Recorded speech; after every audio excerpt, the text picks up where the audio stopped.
So welcome everyone, thanks for joining us, as Hannah said, and welcome to this webinar jointly run by Sequel Group and Workvivo, a Zoom company.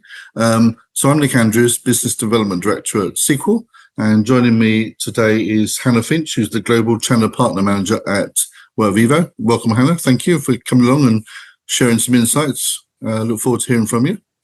Thank you so much. I'm really excited to be here. So I'm going to wear two hats. So yes, I do work for Workvivo, but I'm also going to be talking about a lot of my internal comms experience. So shall I go ahead and do a little intro?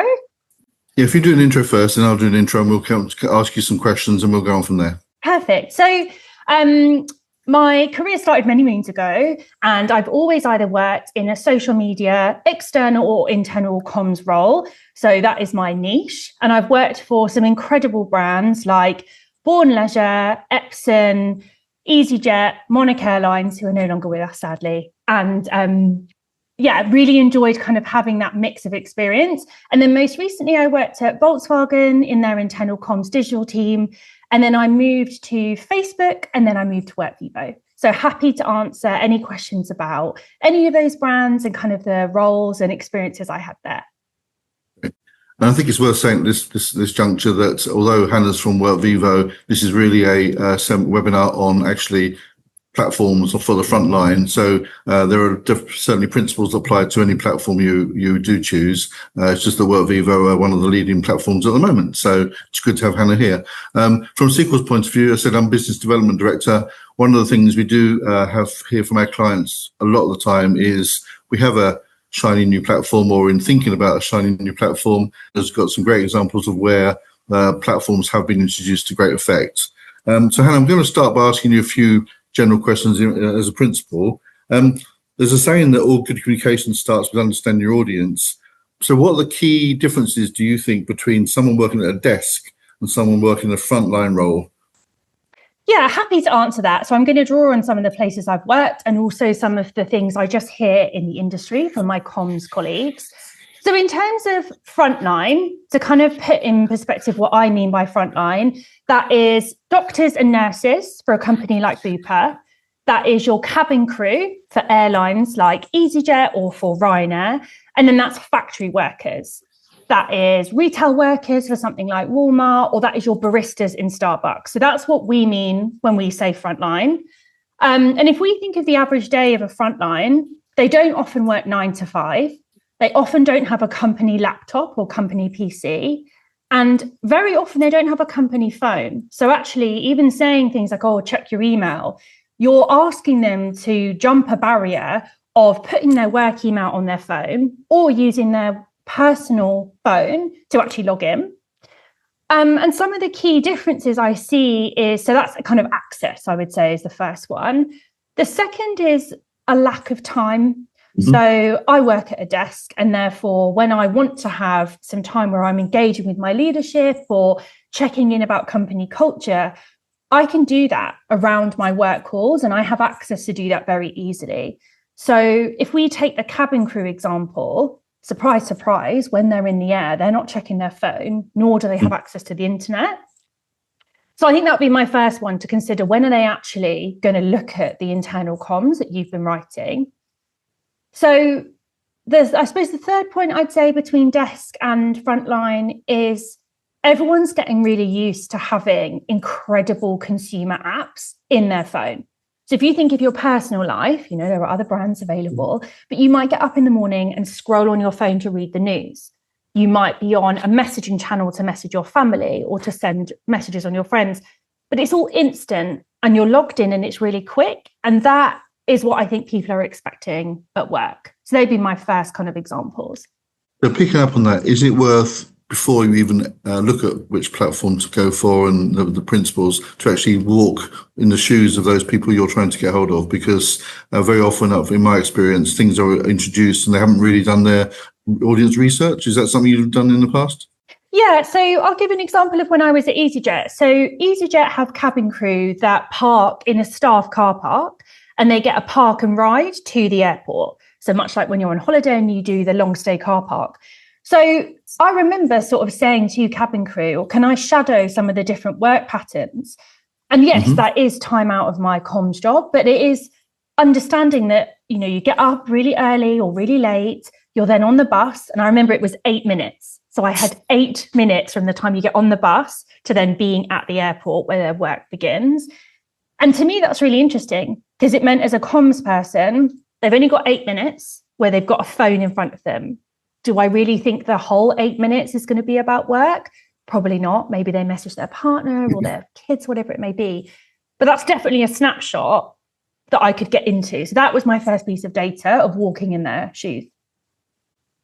And I guess that is a mistake that some organisations do in terms of launching things before doing that research. What other common mistakes as an internal communications person have you seen in terms of frontline communications and generally trying to reach these people?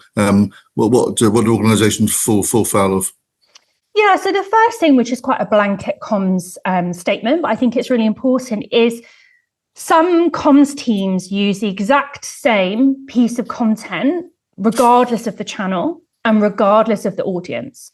So say you're doing your financial results and you write essentially a press release and you copy and paste the press release for your internal audience. So that goes out as an email, as an intranet page, and if you have a frontline app, it goes on the app. So my first tip is, if you're thinking about the 8-minute window, are they likely to read a massive piece of content where they're going to have to scroll? Probably not. So that's my first thing.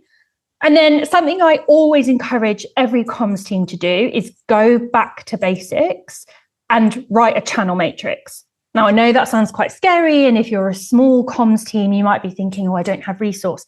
Really simply, on a piece of paper, on the left-hand side, write down, where are eyes going to see content?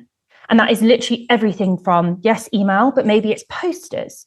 Maybe it's TVs in the staff room. Maybe it is email if they have access. Or actually, are there other ways you can have it? Do you have digital screens somewhere? Could you brand the bus, that they're on for cabin crew, for example? And then down the other axis is write down all your employee groups. So if I take a few examples from some of the places I've worked, if you're working for an airline, that's all your maintenance crew that work night shifts. That's your cabin crew. That's your pilots, and that's your part-time workers. Because if you send an email every week on a Wednesday and someone hasn't logged in for 2 weeks, that's a lot of information. So are you keeping that in mind? Okay. Allied to that, I guess, is we as Sequel, we've been running obviously communications audits for our clients for many years, and recently in the last couple of years, we've noticed that a number of organisations have had to contend with people on the ground having their own unofficial communications channels like WhatsApp. How do you get over that kind of unofficial black market, if you like, of comms when you're launching a kind of a proper preferred platform? How does that work? Yeah, so I mean, it's a real challenge, and I will just put my hands up to all of you sat in the audience thinking, oh, I have that challenge. Everywhere I've worked has that challenge. So hopefully that at least gives you, we're in it together. I think you have to give them some reasons to move to the other platform.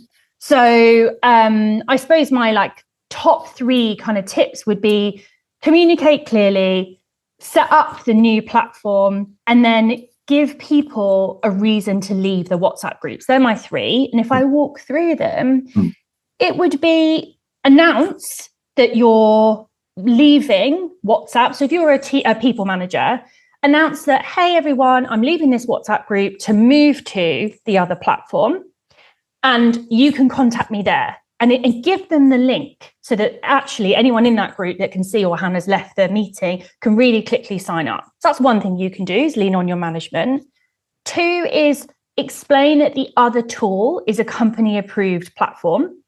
And, my governance teams and my IT teams are going to be really happy with this statement, but it means you have control. And I don't mean that in a big brother sense of, we're watching, but just if you have someone leave the business, in a WhatsApp group, it's very unlikely that there's going to be someone checking, or are the right people in this group?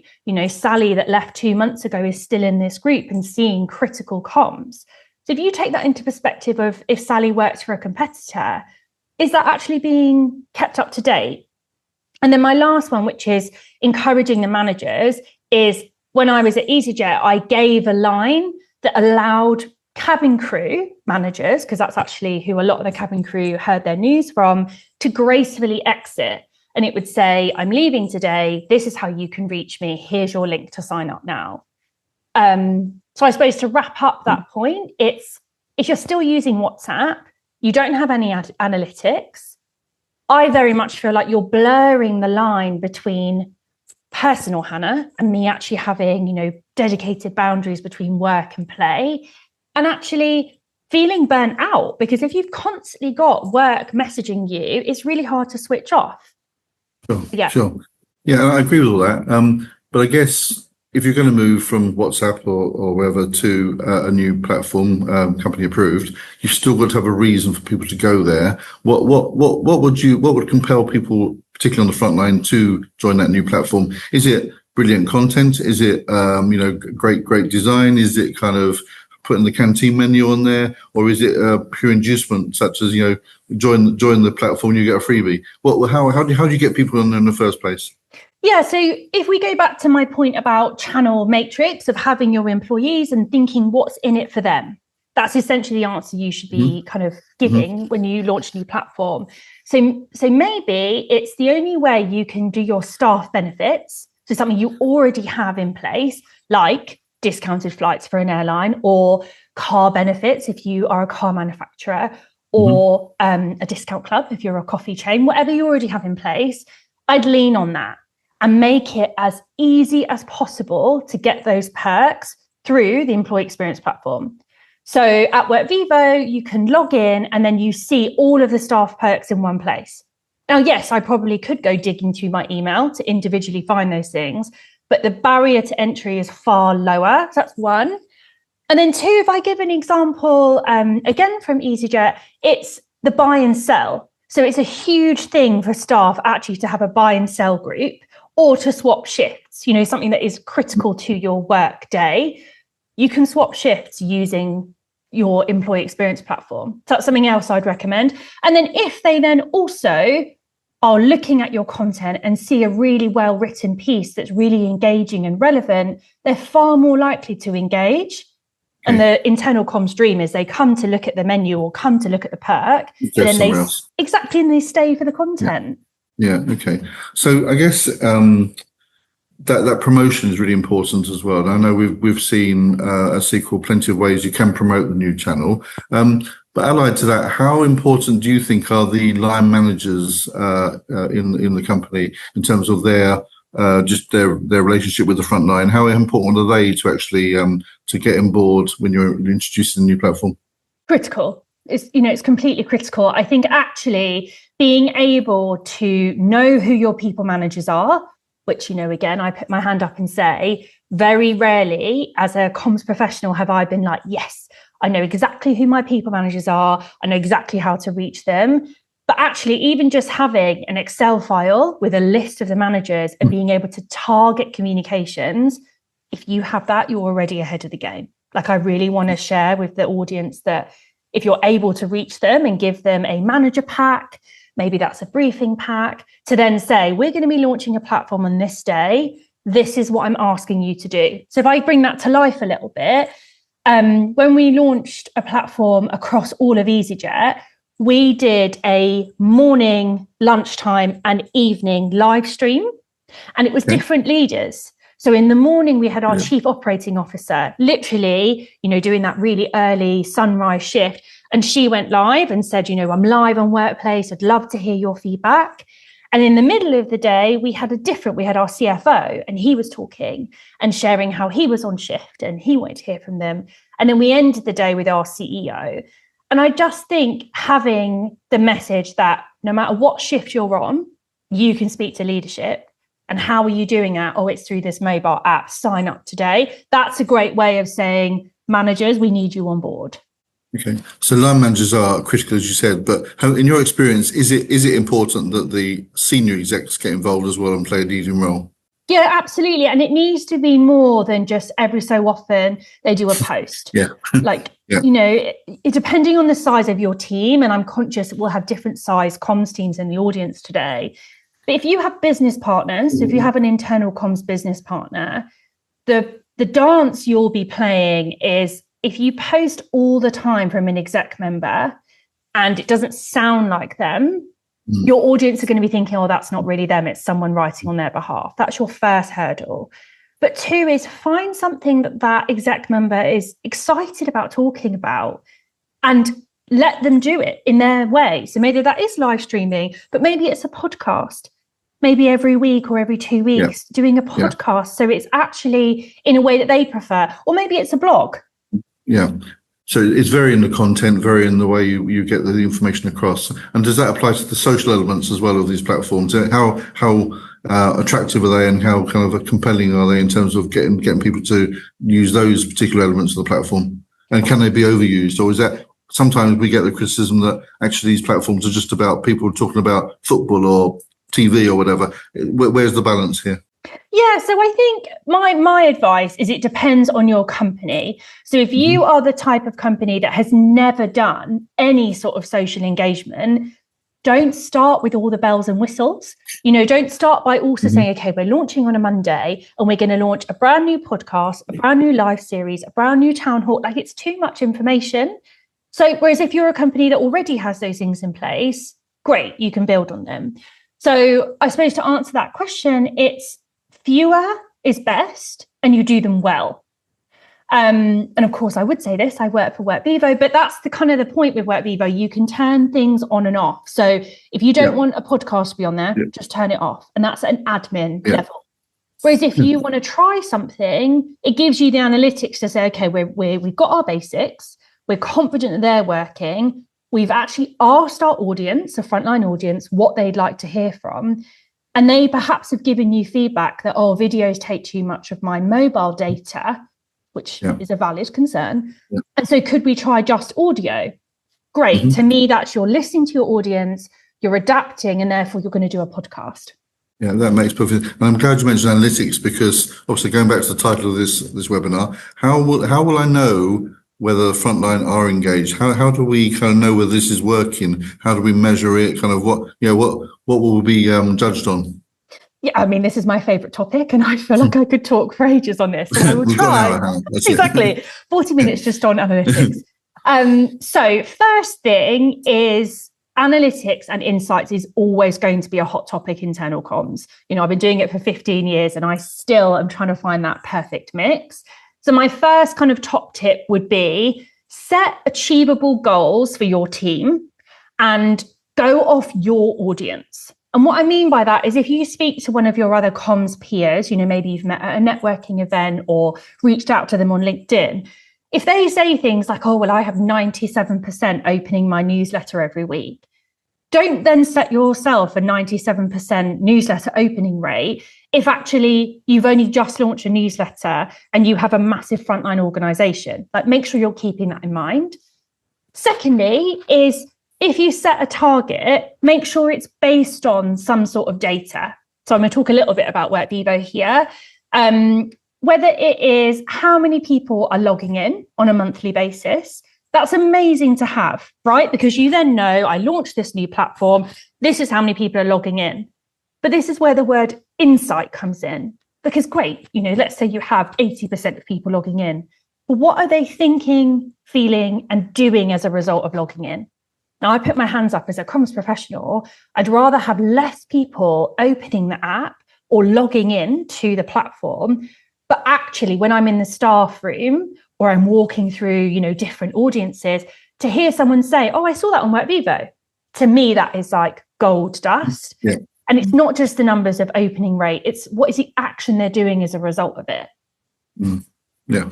And once you've obviously embedded it and you're measuring it and you've set KPIs and your achievable goals, what do you then do to ensure that those the good habits are maintained, and also you maintain that level of engagement? And also, do you have specific targets in your mind about level of engagement? I know you've mentioned you'd rather have fewer people doing it well, but are there minimum targets you should be going for, and then how do you maintain them? Because very often we see these things launched in a blaze of glory, and then it's great, 90% are using it, and then 6 months down the line, oh, no one's using it anymore. So how do we get over that?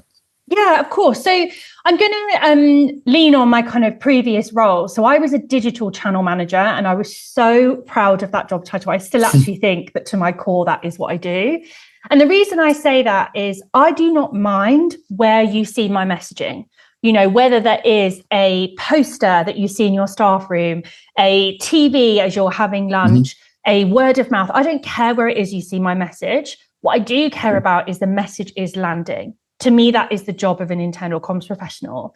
And how I capture that is by doing surveys. So you can do anonymous surveys where you say, hey, there's a CEO town hall on the 14th of February. Are you coming? Yes or no? Did you know it was happening? Yes or no? And for cabin crew, they might not attend. They might say, no, I can't attend. I'm flying. But if they click yes, they knew it was happening. To me, that's a big tick in the internal comms box. I've just actually seen a question come in that's linked to this. So I'm going to wrap this in. So thank you to the person who asked. So they put, Hannah, how easy or difficult have you found it to collect and present this kind of engagement data? Do I have any tips? So is that okay if I answer that now? Yeah, sure, of course. Yeah, please do. And I would say to anyone, if you want to ask questions as we go along, feel free. Please do. Yeah, really great to see those come in. My tips are, and I'm just going to make a confession. I have been that person who did a data report and sent it out monthly to my exco. I had this many people logging in and this many people open my newsletter and this many bums on seats at my town hall. And if I'm truly honest, I think that was justifying my job. I put my hands up. I think I was, different part of my career. And I was trying to show, thank you for giving me the money for my employee experience platform. Here's the results. Whereas actually, I don't suggest you do that because I don't think it gives any worth. What I suggest doing instead is a really simple 1 or maybe 2 page that actually shows the insights from it. So I'll give you a clear example of that. I was told from data from my employee experience platform that I launched at Volkswagen that Monday mornings were the worst time to have a CEO town hall. Why? Because you've just had your weekend rush, because we're all selling cars. That's the point of that brand. You've just had your weekend rush. You want to have some time to actually reset the strategy, see what was working and go again. So no one came on a Monday morning.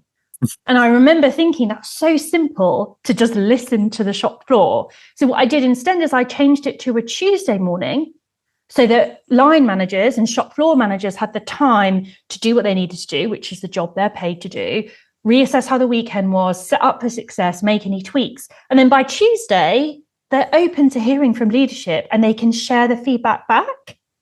Sure. Yeah. So that would be my way of saying, make sure the data you're collecting is really clear and think about who it's for. It's the usefulness of the data, not the quantity, isn't it?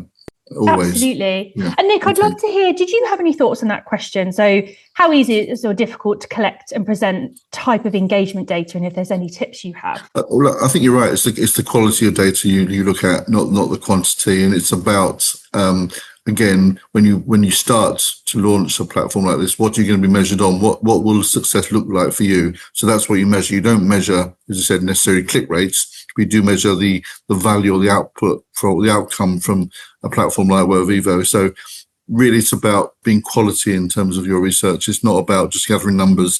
I've seen many organizations with lots of spreadsheets and lots of figures, as you said, probably justifying jobs, but actually not making a difference to the bottom line or the business. So I think it's right from the very start, be very clear about what you're going to be famous for, what success looks like, and then go from there. Yeah. So it's a really good question, actually. And, as we know, but measurement and insight is the holy grail for internal comms people, particularly at the moment when we're fighting for budgets and kind of even our jobs at some point. So that's a really good question. Hannah, I think you've got a few examples of case studies, rather, where you've worked previously and where you think people might get some inspiration from. So do you want to quickly run through those? And as I said, if you've got any questions in the meantime, we'll kind of circle back at the end and pick those up.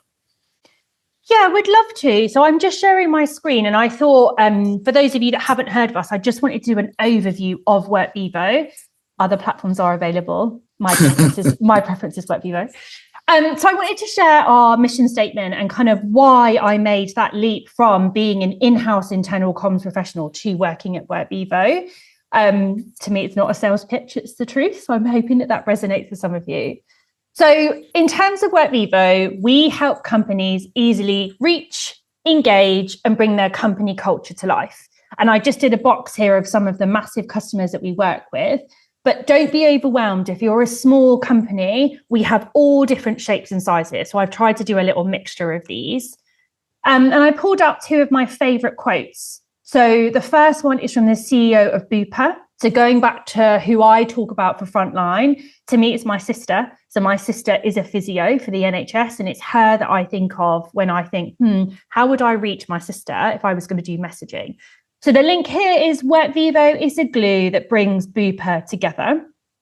And then the second one, which I just wanted to pull out, is Workvivo is the digital heart of our company. So that's, to me, that is the most fantastic branding I've ever heard. So thank you to TELUS who actually gave us that. And what I thought I'd do is just move on to the next one. And I'm going to talk about a case study of Ryanair. So if you wanted to kind of see this for yourself, on our YouTube channel, there's an incredible recording of the director of talent talking about their experiences with Workvivo. But I'll just walk you through this and kind of my favorite parts. So Ryanair is a European airline.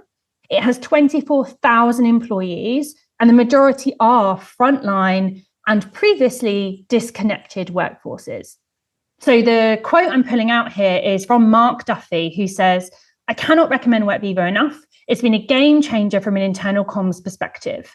Now, why? Why did he say that? So it's mobile first. So everyone's really used to looking at on their mobile. They have a 90% adoption. Remember what I was saying about make sure your targets are realistic. So 90% adoption, and it's growing. They implemented it in just 6 weeks. So I'll come back to implementation because that's actually something I get asked quite a lot. And it's bringing exciting content to the forefront of their business. So they're an airline, they fly to these incredible places around the world. They have lots of groups where their pilots kind of do selfie from the sky when it's safe to do so, of course. And it really helps those of you that are sat at a desk that have not actually been to all of these destinations. It brings the company mission to life. And I've just done a little print screen bottom left that shows what it looks like. So Workvivo is completely customizable in terms of branding. So all of their app is blue and yellow. It looks like it's been built in-house, which often is like a big thing for internal comms. And then what I tried to do is a bit of the Workvivo impact. So actually, if they had to reevaluate and say, was the budget worth it? This is what they're pulling through. So it's leadership visibility. People feel like they can talk to their leadership. They knew who they are. It's giving every single employee a voice. And it promotes what we call in the industry as top down, but bottom up. So top down is like when you send an email from your CEO and everyone gets to read it. But bottom up is actually they get to ask questions. They get to respond. They get to challenge. So that's my first one that I wanted to walk you through. Any comments on that, Nick? Just from me, actually, the mobile first is really important. Are they company mobile phones or are they personal? How does that work? It's a mixture. So the cabin managers often have a corporate device, which is given to them by the business. But if you are cabin crew, that is logging in on your own personal phone.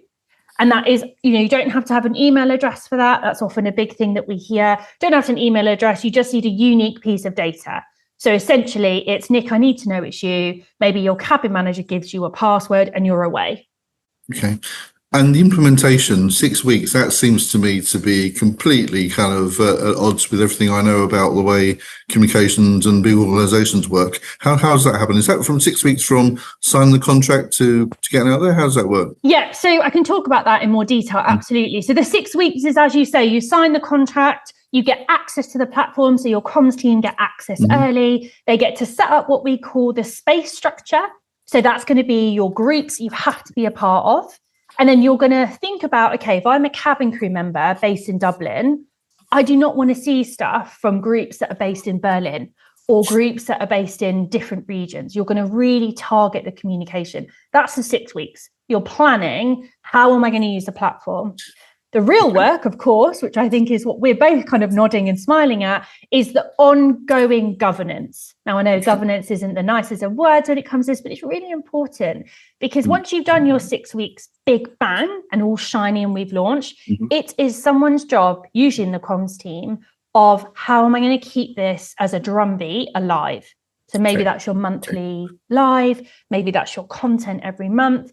And again, this is where I talk about Sequel a little bit, where you can reach out for support on actually what is my content plan. Yeah, exactly. Which is we've found with clients with Workvivo and other platforms that it's launched, great, and then actually, what's the content plan for the next year? How do I do that? I've only got a small team. Who do I get to help with that? People like ourselves, obviously. But we call it the long wow. So you launch it in the 6 weeks blaze of glory, and then you have a series of other elements you introduce over a period of time to make it that long wow. And actually, the content continues, and the drumbeat continues, and the numbers stay good or improve. Absolutely, yeah, I couldn't agree more. So that brings me to kind of my second example. So this is Woody. So this is a retail brand. And these percentages are just phenomenal. So this is the 232% increase in employee referral rates. So if we hop back to the question you asked me earlier of how do we know things working?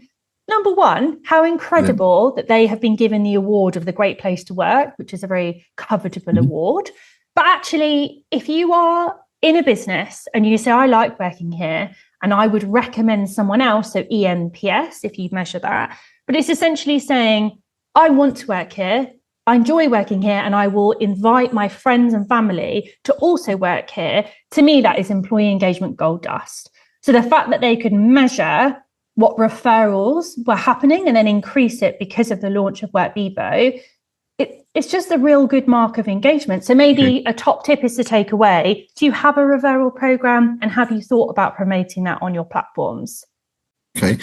I had another question flood in, Hannah, from an attendee in the audience, which is a really interesting one, actually. I'd be interested to know what you think on this one. Do you ever face resistance from unions on asking colleagues to install the apps on their own devices and accessing work info in break times? This is the biggest obstacle I come up against. Really interesting question. Yeah, it's a really interesting question. And yes, I have lots of union experience. So the two that kind of stand out most to me is I had a German union and a French union. And it is involving them early is my top tip. Involve them early. Don't involve them a day before you're going to launch and say, oh, I haven't thought about you. I haven't considered data privacy. I haven't thought, make sure you involve them early. I had a real success story with my airline example that I would use. I think in terms of resistance, the main resistance, which I actually massively endorse and Workvivo massively endorses, is they want break times to be protected, which, I put my hands up and say, I also would like my coffee break to be protected and to just switch off from work. So if I put that in practice, then put yourself in your, let's say, cabin crew's shoes, put yourself in your cabin crew shoes. If you are only expecting them to look at your work tools and your work information in their breaks, it's very unlikely that they're going to. You might get a couple of minutes, as I sip my coffee and browse. So I'll give you some top tips. One is, could you allow a 15-minute buffer, which, yes, does have a cost. So I'm going to just be honest, but a 15-minute, and whether you do it on a rota or whether you do it as an hourly thing, give them an extra hours of pay, and then split it up to say, I've allocated an hour of pay, and in that time, you are able to browse Workvivo, join a live of your choice, and then maybe there's a mandatory training you need to do. That's how a lot of airlines do it. And then in terms of shop floor, if you are a retail business like Woody's, maybe it would be when you're all having a quiet time, fingers crossed at some point, it's taking it in turns to say, oh, it's quite quiet. My manager pack, actually, I need to read and says it will take 8 minutes. I'm going to take 8 minutes. And when we have our next lull, I will use that time to brief the team. Do you have any thoughts on that? No, but I was going to ask you, you said involve them early, and I think you're absolutely right. Is that when you start scoping potential platform, or is it when you've actually agreed on a particular platform? How early in the process do you involve unions? So I would involve them right at the beginning. So, again, I'm talking about Workvivo, but if Workvivo hear that you are a unionized business, all of the team will say, let me have a conversation. Let me have that conversation, who has done so many of these rollouts. I used to work at Workplace from Meta. I've spoken to lots of unions, and I can answer difficult questions. Sure. And I'm guessing with pan-European organisations, with works councils in a number of countries, that it could be quite a long process. Yeah, so I would say it took between 3 and 6 months. However, and again, one of my biggest career accolades is being able to have a French union stand behind a tool. Again, your engagement is going to be huge, because in all of the union newsletters, it's all on that platform. Yeah. So just as line manager important, executive is important, if you can get the unions behind you from the start, that's a big plus. Absolutely. And the last thing I'd say about unions is that they're there to protect their employees. So please include their challenges, their concerns as part of your scope. So the platform providers like Workvivo or any others that you're looking for will all have worked with unionized business. We work with some of the biggest brands in the world. So we're going to have had the conversation. So involve them early, make sure they feel part of it. And then my biggest, thing to avoid is, do not say, oh, we're launching this incredible platform. It's going to connect all of your workforce and give everyone a voice, except this country and this country, because I didn't speak to the unions, because all you're doing is segregating them and essentially saying, I haven't thought about you, which to me is a big no-no. Okay. Yeah, no, good stuff. I think you were talking about Woody's, or you may have finished with Woody's, or you go into the next case study. Yeah, absolutely. Thank you. So I was just saying that employee referrals is a really good one to take away. If you're looking for things you can actually measure, maybe think about that. And then my last one that I wanted to talk through is the Virgin Group. So everyone knows this brand. It's a really iconic brand. And I've got a quote here that I pulled out from Nikki, who is the Chief People Officer of the Virgin Group. So we're delighted to have partnered with Workvivo. It's bringing together the 60,000 colleagues, having connection and collaboration at their fingertips, again, through the mobile app. And the key use case that I would pull out from the Virgin Group is actually talent management. So this is a very hot topic at the moment for both HR and internal comms leaders. If you have got someone that has joined your business, is a really high performer who loves the brand, and they have reached their ceiling in terms of, they're the highest they can go in one of your subsidiaries, it would be awful for them to leave because they say, oh, I actually am looking for a larger role, because you don't have it in your brand. So what they have seen the most success with launching Workvivo is they've got to be, a people manager in this team, but they want to go for a larger people manager role. And what they do is they use the employee portal. So all jobs are posted on Workvivo across all of the 40 brands. So you might be moving from, say, Virgin Gyms to a different Virgin subsidiary, but they're keeping within the Virgin family. And kind of to quote the thing you can see on the slide here, it's bringing everyone in together under one umbrella, rather than allowing your talent to go to a competitor. So that's also an example of a goal that you might want to consider, employee attrition. And you can, again, track that through surveys. Okay.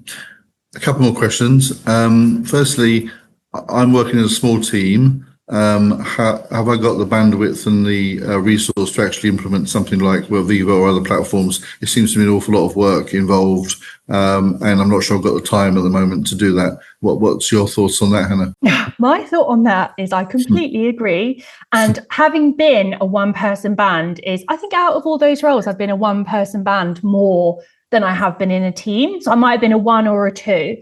So if you are in the luxury that you have a larger internal comms team, number one, please share with your colleagues and your peers how you did that and how you built that business case, because it's something I'm really proud of when we see. Secondly, if you're a 1-person or a 2-person band, consider who in the business could be your allies. So whether that is having comms ambassadors, I used to call it a comms network when I was at Monarch, but it is people who care about the company, that care about getting messages. And often if they're frustrated because they're like, oh, I missed the town hall, or I missed that Q&A because I didn't know about it, bring them in and create an informal network where you can basically hear what's going on the ground. So whether that is someone who is based in a different office to you or does a different role type to you, and start asking them the questions like, did you see that? Was the time of the town hall good? How was it, if you're a frontline member, how was the experience for you? What are people saying about comms? So that's my first tip, is you may be a 1 or a 2 team, but expand it so you have influence from other places in the business. My second thing is actually, I come back to data, my favorite topic. If you have the insights and data to show, if I had X more of me in the team, this is the impact I'd be able to have. Again, it's an equation, right? We're all at work for the being paid. So actually it's showing the equation of these are the results I need to drive in order to warrant another headcount. That is the challenge you're going to be asked by your leadership team, by your CFO. And so arm yourself with that data. And then to specifically talk about the Workvivo rollout, so we work with partners like yourself at Sequel to make sure that if you need support just for a few weeks, for a few months, or actually on an annual recurring basis, you can scale up or you can scale down. Exactly. Yeah. Another question, which is quite interesting one from my perspective. How much do we have to involve IT in the implementation of these platforms? Can we pass them by, essentially, is what the question's asking, I think. Yeah, so I would. Because they can be a blocker, can't they? They can absolutely be a blocker, but for same as I would say about the unions, actually, their points are all going to be really valid. It's going to be things like, have you thought about data residency? Are you thinking about how secure it is? They hate the WhatsApp shadow IT, as I call it. They hate the WhatsApp groups that aren't governed. So if you can show that the platform you're choosing is a tick, tick, tick in all these areas, we have the ISO certifications, we have the compliance ticks. They're going to really like how much moderation there is. Small things like you can ban certain words on Workvivo. You can ban sentences, you can ban swearing, like that kind of stuff. They're all going to love. So my suggestion is, once you've chosen or at least got down to maybe 2 or 3 platforms, go to your IT colleague and say, can you give me a list of questions that you're concerned? And Nick, I almost could write it right now. I'm concerned about data, I'm concerned about moderation, concerned about bullying, all of those things. And the platform, if they're a reputable one, will be able to run them answers like that. Yeah, exactly. And we've actually been asked as Sequel to get involved in that almost like that kind of gathering exercise before the platform even arrives. And some of those questions are asked, but we compare Workvivo other platforms and see on the matrix who ticks which boxes, but it's important to have those conversations up front as well. Another question actually is more of an observation. I think the idea of asking the business to fund an hour's pay to connect with comms / the app is interesting, but of course will be a significant impact on cost considerations, budget and operations. So great in principle, Hannah, to put that time aside, but I guess the bean counters might have a different view of it.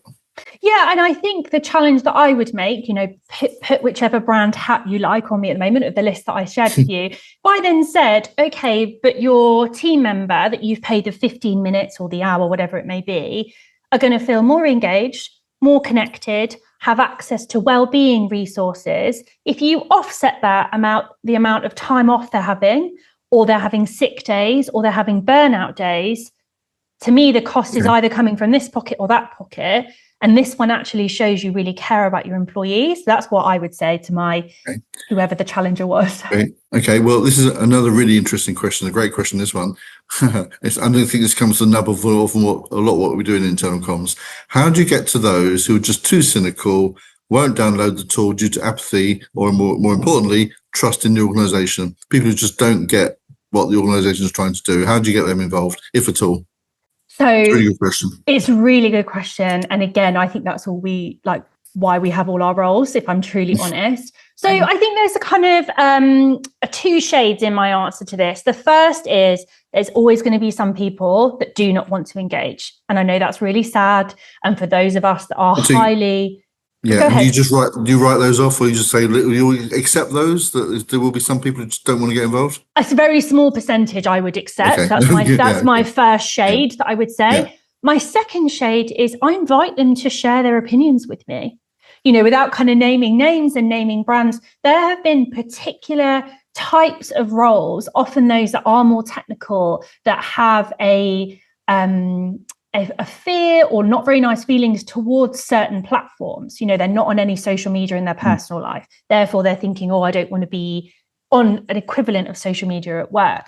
And I invite them to have the conversation with me, because often if you share, going back to your IT question, all of the answers of where your data is, how it can be anonymous, how you can give surveys anonymously, how you're not being tracked, it can't be used in any, people concerned way. Often you turn them from being haters to being real advocates of the platform.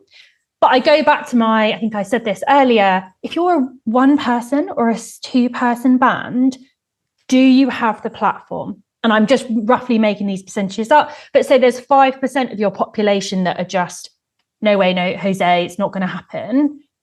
But you've got 95% that's more potential. Just consider how much time you're spending on trying to convince these people rather than the 95. That would be my kind of final comment on that.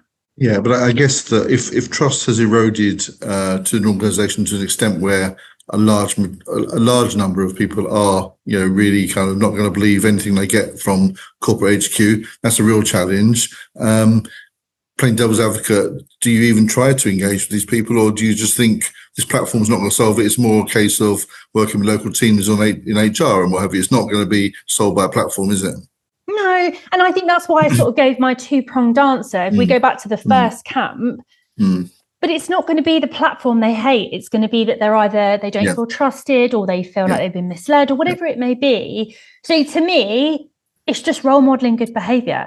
It's role modeling that if they did have a specific concern, leadership don't understand what I do, well, actually having more and more lives where a business leader is going live from their phone, showing that they are shadowing, that they are listening, that they are open to feedback, can only be a good thing. Okay, fine. I think we've got one final question. It's about budget. And the question is around, obviously, fantastic, sounds great, but actually, how do I justify the budget I want to spend on a platform when times are tight and actually I have no prior evidence to show it's going to be a huge success? How do I get that budget in the first place?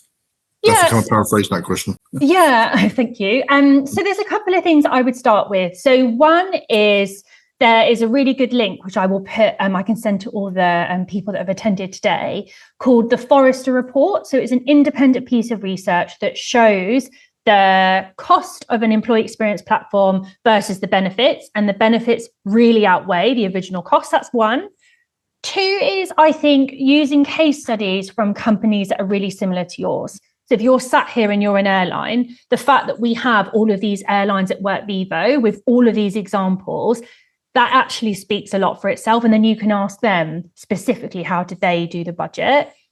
I have found in my experience that comms network like to communicate, they like to collaborate. So reach out to someone, reach out to the head of comms of your competitor, and actually I'm sure they'll be really open to sharing. The amount of LinkedIn messages I had when I launched platforms at EasyJet, just saying, how did you get the budget? I was so happy to share. So that's my second point. And third, I think is, I said this earlier, but what's the opportunity cost of not being able to reach them? So some of your best ever business ideas are going to come from your front line. Why? Because they do it day in, day out. You must have heard the classic Starbucks story, which I'll share, which is every single day, doesn't matter which Starbucks, pick any of your local Starbucks, customers will walk into a Starbucks, look at the big menu on the wall, and they will ask for something that is not on the menu. And they'll say, I want a strawberry, whatever it may be. And actually, the team can make it. They've got the ingredients, they've got the allergens, they can share what's in it, check for all of the safety part, but they can then make it. They don't know what to price it as.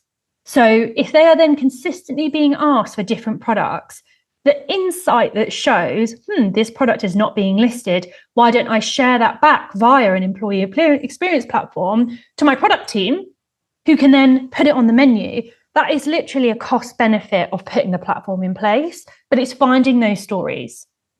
So that would be my kind of final top tip, is work out what your feedback loop currently is and then fix it with an employee experience platform like Workvivo. Sure, great. That's brilliant, Hannah. And there's no more questions, but I really thank you for your time. It's really good. Hopefully, we've answered some of the questions we said we would do at the start of this webinar. We will be producing, obviously, a summary of this conversation and sharing it with you guys accordingly on our socials. So please look out for that. But again, thank you for attending, and look forward to seeing you next time. And thank you very much. Thank you so much. I really enjoyed the conversation, Nick. Speak soon, everyone. Thanks guys. Bye bye.